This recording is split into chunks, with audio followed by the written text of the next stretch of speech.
Childhood memories flood my mind at any mention of Nintendo's Game Boy Advance. Between long car trips for school and sleepovers with friends, the Game Boy Advance very much defined my youth. I have the biggest soft spot for this console. Retrospectively, I find the Game Boy Advance fascinating because it was a primarily 2D console that thrived in a time where 3D games were not only the norm, but they also were technically advancing at a fast rate. Naturally, publishers tried to squeeze some 3D games onto the system, utilizing its limited 3D capabilities. These came with varying degrees of success. This video will briefly examine the more remarkable releases with focus put on their technical achievements. Without further ado, here are 5 of the most impressive 3D games ever released for Nintendo's Game Boy Advance.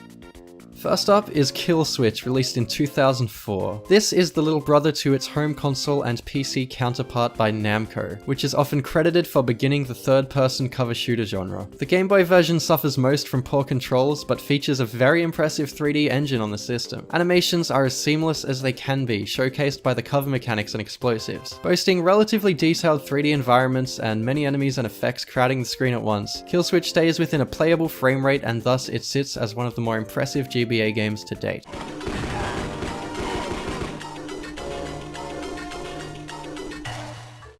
Next is ATV Thunder Ridge Riders from 2006. This title has no critic reviews online, but speaking from personal experience, it controls like absolute garbage. But that's not what we're here for. From a technical perspective, ATV Thunder Ridge Riders is absolutely outstanding. Rather than using polygons to build its world, this game opts to use a voxel-based engine akin to Outcast on the PC, and the results are staggering as they create a believable 3D mountainous environment with great depth and verticality.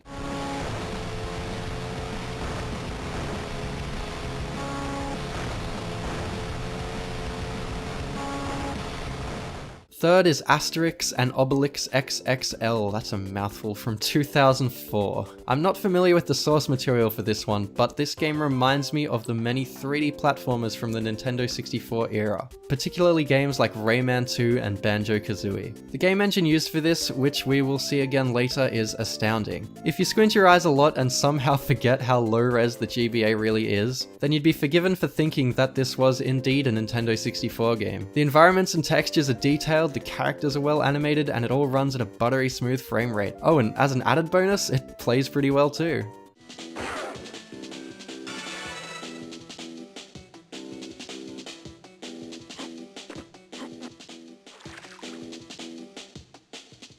Up next we have James Bond's Nightfire from 2003. I spent endless hours playing Nightfire on the GameCube, and I can't count how many times I've played first to 120 on Skyrail. Anyway, making a good first-person shooter for this little thing is somewhat of an impossible task, but at least it allowed the developer to push the hardware limits. Featuring a good variety of 3D levels and weapons with some decent effects and verticality, Nightfire on the GBA is a valiant technical effort for the system, despite again controlling like a bull in a china shop.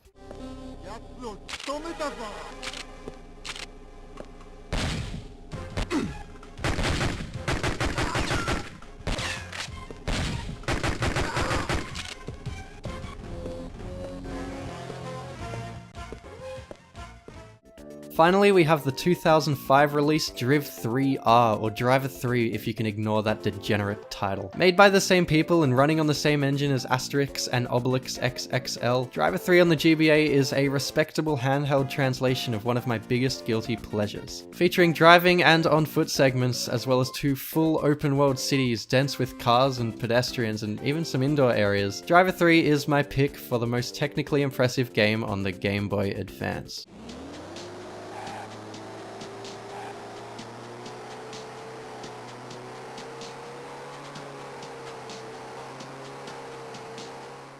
I learnt from playing all these games that developers probably shouldn't have tried to make so many 3D games for the Game Boy, but I'm glad that they did. Most of the time they aren't any good, and it's usually because of the controls. Inputs like the mouse and the analog stick really helped with controls in a 3D environment, and coupled with the technical limitations on the GBA, its few digital inputs didn't do it any favors. That said, my foray into the capabilities of the Game Boy Advance was a fascinating one, and I know that I'm easily impressed by this kind of goofy stuff, but I really enjoyed looking into it. So what's your pick for the most impressive game on the system? While researching these, I found a whole bunch of different games I wanted to include, so I'm probably going to make a follow-up video to this sometime. Subscribe for that, and thanks for watching.